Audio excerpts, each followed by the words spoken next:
I was paralyzed from the shoulders down, and now I'm training for a 5K.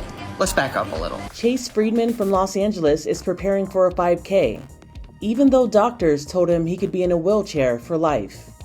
So I was in Philly on New Year's 2021, visiting a friend. He had a New Year's party, and then at like 7 a.m. the next morning, I got up just to pee, like barely any sleep, and apparently I tripped. I don't remember it. I fell, my head hit the sink, and my head snapped back. All I remember is walking into the bathroom and then waking up. The 3 girls around me just freaking out. There's blood everywhere.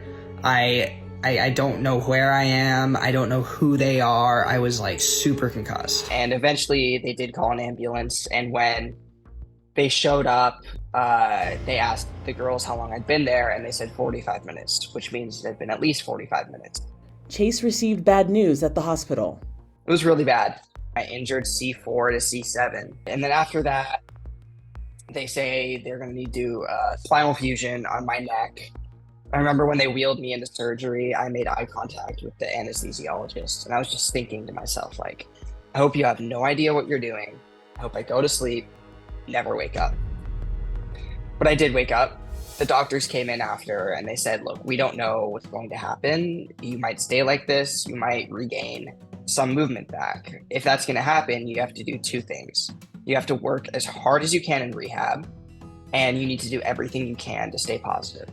After surgery, Chase made a choice. I embarked on an extraordinary journey filled with determination, resilience, and a whole lot of flipping people off. Sometimes you're like in the zone. I was in the zone for like 3 months straight.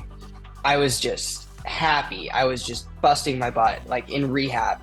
It was insane. And ended up where I am today. He rehabbed for about a year. Eventually, I felt like I kind of got to a good place, and I stopped doing like rehab. I was still like in the gym and working out on my own. But it was in the beginning of this year when I decided I wanted to run a 5K. This meant starting rehab all over again. Somehow we actually fixed it. And today, like a week or 2 ago, I was at a track and I ran halfway around the track without stopping. It was All of Lose Yourself by Eminem. I did the whole song.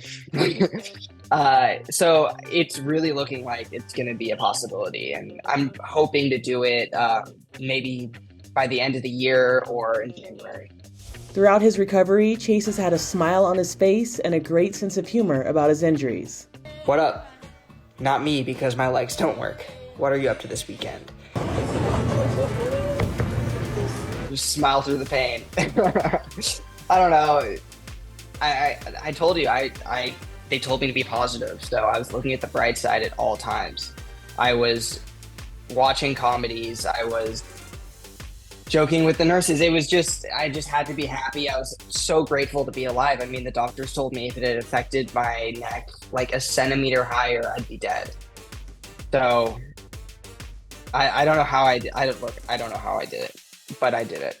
Aside from the 5K, Chase, now 27 years old, hopes to motivate and help others struggling. The way your brain and mind and just outlook on life has an effect on your body is huge. So you have to get your mind in the right place, even though it's the hardest time in the world to get your mind in the right place when a situation like that happens to you. And not only is that just good for you physically, but mentally proving to yourself day after day that you can go past your limits. For Inside Edition Digital, I'm Andrea Swindall.